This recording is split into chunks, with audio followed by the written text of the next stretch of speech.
Hi, folks. Now, we all know Democrats love to insist everything's fine while the House is fully on fire, and they choose to blame the fire alarm.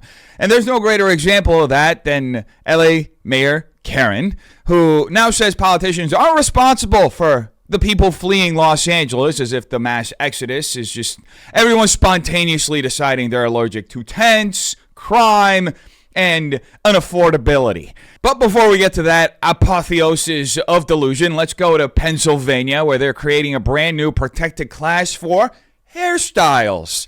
Because the biggest crisis in our nation, apparently, are haircuts. Human Relations Commission, the same would happen for our bill, because now hair discrimination is part of the protected class of race, which is in the PA Human Relations Act. Oh, jeez. Statewide Pennsylvania Human Relations Commission, and there are also satellite offices all across the state. Are you kidding me? This is the epitome of first world problems, folks. Because if this is truly what Democrats are complaining about, then they must think America is doing just fine. But the reality is there are people across the country really hurting. They're struggling with crime, inflation, homelessness, addiction, collapsing schools, and an economy that's basically running on fumes. And while the president is doing his best to fix that situation, these foolish Democrats in Pennsylvania are passing legislation to protect haircuts. You can't make this up, folks. The Democrat Party has completely lost its way, and the fact that Democrat Governor Josh Shapiro is just standing behind this woman, nodding along while she talks about this, what I would call a complete waste of taxpayer money and legislative oxygen, that should alone make every voter ask themselves whether this is truly what they want representing them. And remember, measures like this are never about justice. They're purely about stoking more cultural division. Hair discrimination as a systemic crisis simply does not exist. If anything, the cultural pressure has gone the other way for years. The moment a white person wears box braids or dreads, especially somebody in entertainment, they risk getting canceled into oblivion. We all saw it happen from 2019 up until 2022 on Twitter. There were viral videos and hit pieces everywhere, entire dog piles built around policing hairstyles as cultural appropriation. Now they want to invert the message and pretend the real threat are institutions targeting minority haircuts. So let's ask the obvious question here, folks. If a white person wearing dreads gets harassed or targeted by a black person under this new protected class, will the state apply the law equally? Will they enforce it without fear, favor, or ideological bias? Of course they won't. And that's the deeper issue here, folks. This isn't about protecting people. It's about cementing a worldview, expanding the bureaucracy, and keeping identity politics at the center of public life. It's a perfect snapshot of where the Democrat Party is today, inventing microscopic grievances to avoid dealing with the massive crises their policies have created. All that being said, we now move on to the retard of the day segment, where Joy Reid is truly pushing it. Motivates them, so they can't have the successor to MAGA be the guy with the brown Hindu wife. They're also Christian nationalists. That ain't gonna work. That's why he's throwing his wife under the bus. Poor Usha. Or she's in on it, right? And she's playing slap and tickle with Erica Kirk's the weirdest shit I've ever seen. Yeah, she's like in her Tammy Faye era. Okay. What are you talking about? And rubbing on his head. Some weird shit. Baby. Don't do that to Jason. I'm gonna start thinking something's going on. Why you holding the back of his head? I'm like, you not doing that right thing. You supposed to be a widow. You in leather pants? It is. That's not widow wear. Could you imagine Wouldn't it be the most perfect fairy tale, MAGA fairy tale? Yeah. If he finally sees the light that he needs a white queen instead of this brown Hindu? I mean, I'm not saying that's happening. Right.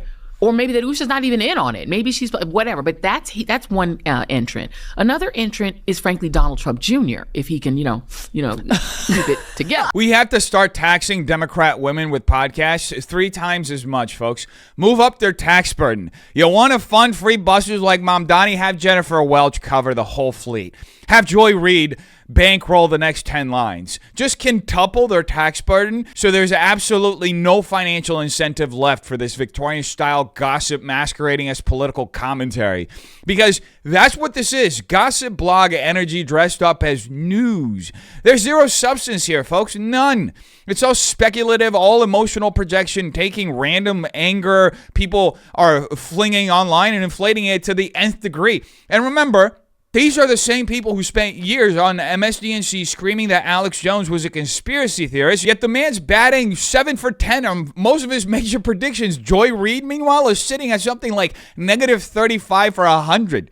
Just an endless stream of narratives that collapse the moment they meet reality. So what she's doing here isn't even journalism. It's basically an Entertainment Tonight segment with a political window dressing, 3 pundits cackling through unverified rumors about J.D. Vance's marriage like this is cable news TMZ. And that's the bigger picture here, folks. When your political movement can't defend its policies, can't justify its record, and can't address the collapse of its own ideas, it retreats into personality gossip, racialized innuendo, and culture war fanfiction. It's not just unserious, it shows how weak the Democrats' grip on narrative and institutions has become when their biggest analysis is inventing soap opera plot lines about their ideological opponents. These people are substantially retarded, folks. And they're not even trying to hide how much they absolutely hate you and would, at the bat of an eye, erase you from existence. So we are sick and tired. Of what?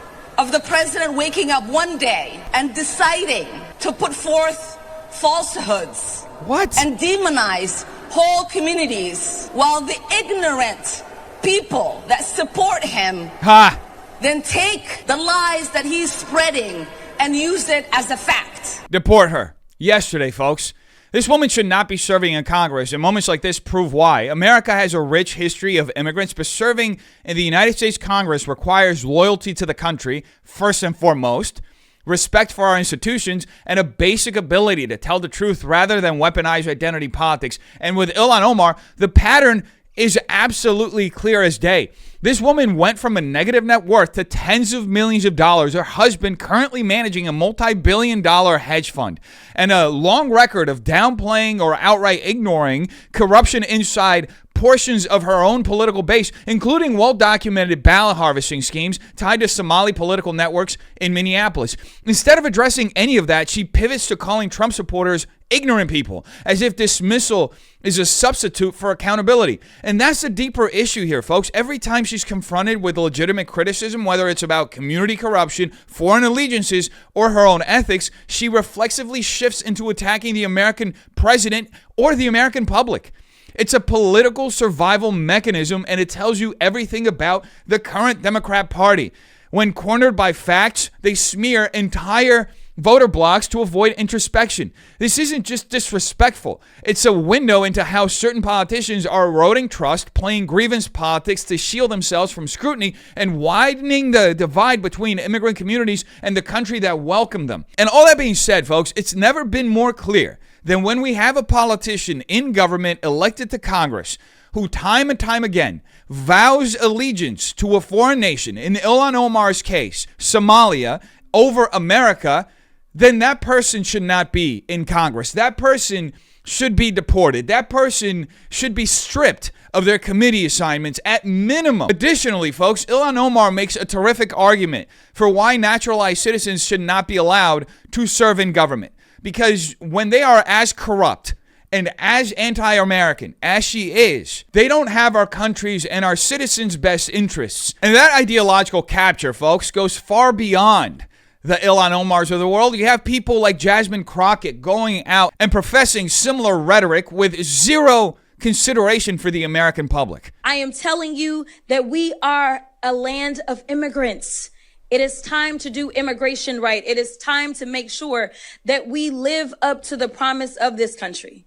The idea that someone ran and said that I will get rid of the bad guys, yet we know more than 50% of the people that are currently being detained in custody That's false. have no criminal record False. at all. Zero. False. Nada. So tell me why you are taking those people out of their communities. They are our neighbors. They are our friends. And frankly, they contribute to the fabric of this country.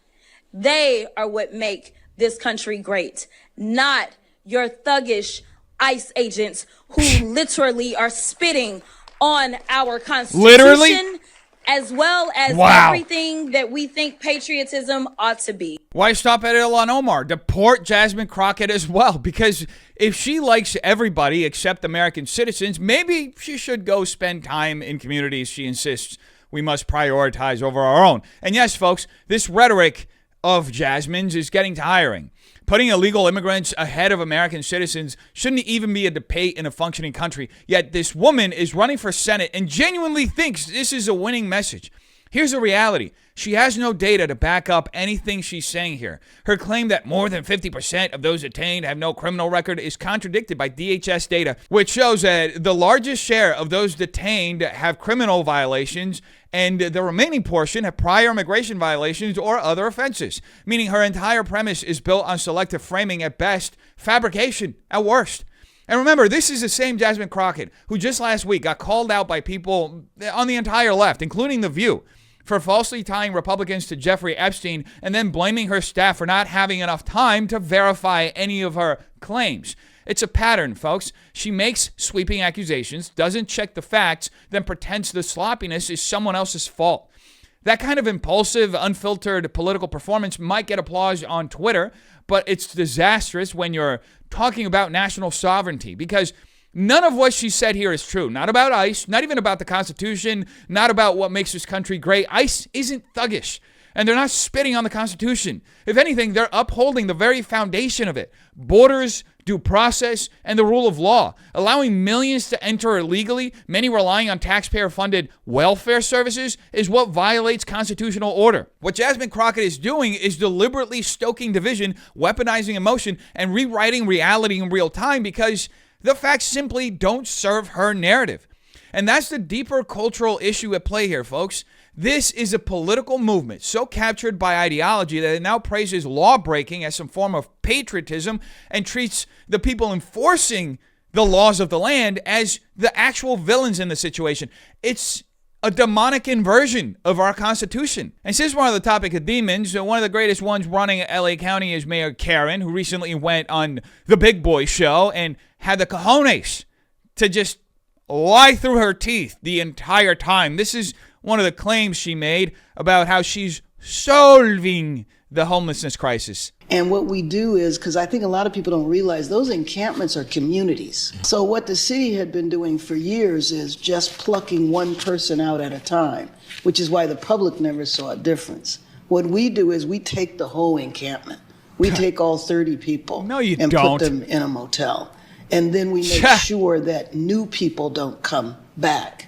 And we've been successful at that. We've removed over 110 encampments.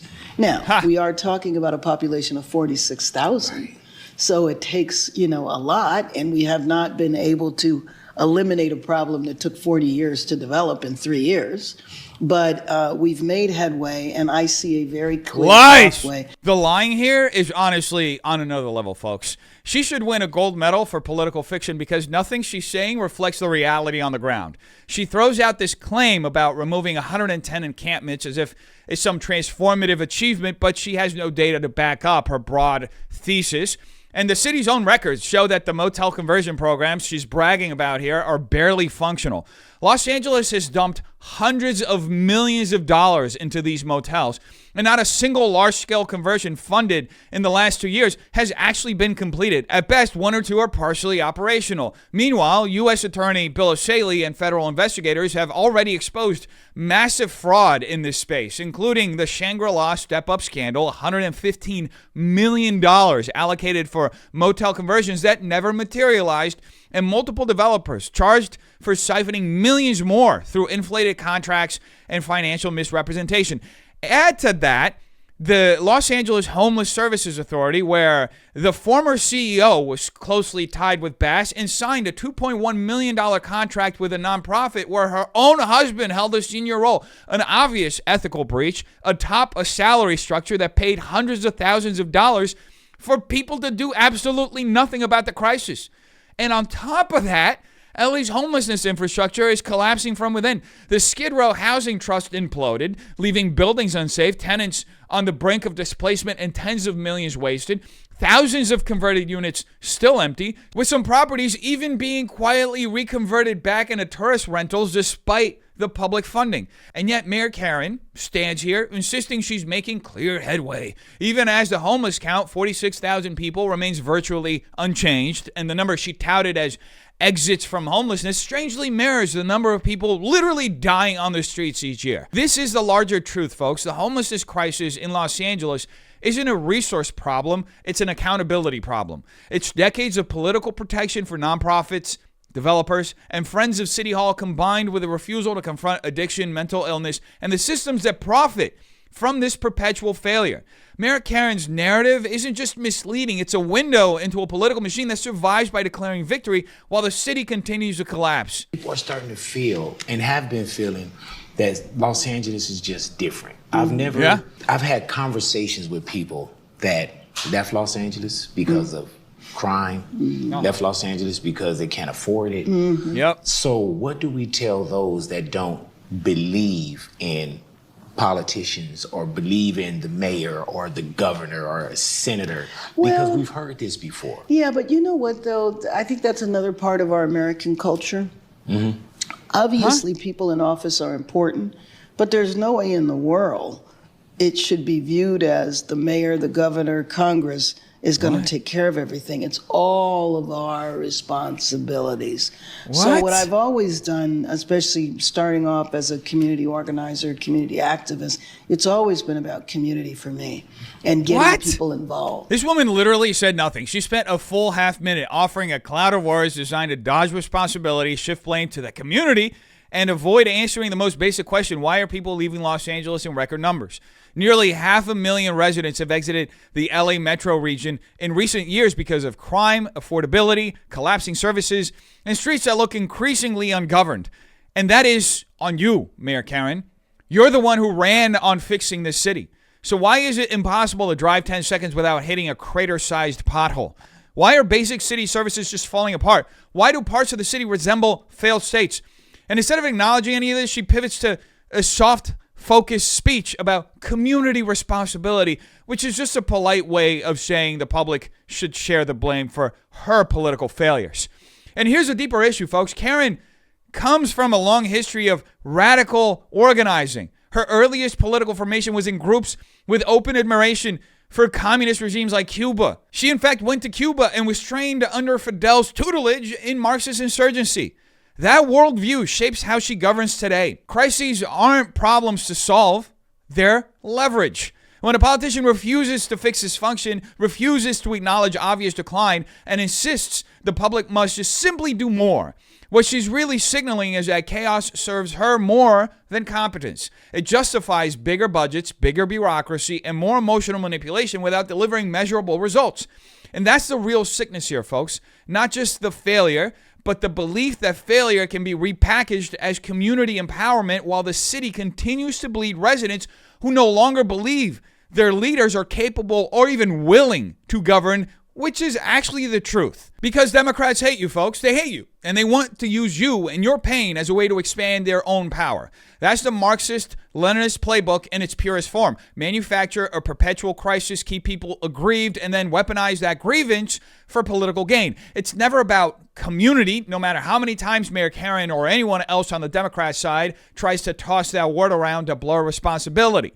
It's about self-interest. It's about power. It's about creating conditions where failure becomes a justification for more authority and more control. So the question becomes, how long will people keep accepting narratives designed to keep them passive? How long will voters let politicians tell them decline is normal, that chaos is shared responsibility, that leadership means nothing and accountability means even less? And more importantly, what would this city and this country look like if people stopped swallowing that BS and started demanding competence instead of slogans? That's the real challenge here, folks. Look around you. Ask who benefits from the crisis you're currently living in, and then ask yourself why they're so desperate for you to not notice it. You tell me what you think in the comments down below. Hope you have a terrific day. Peace.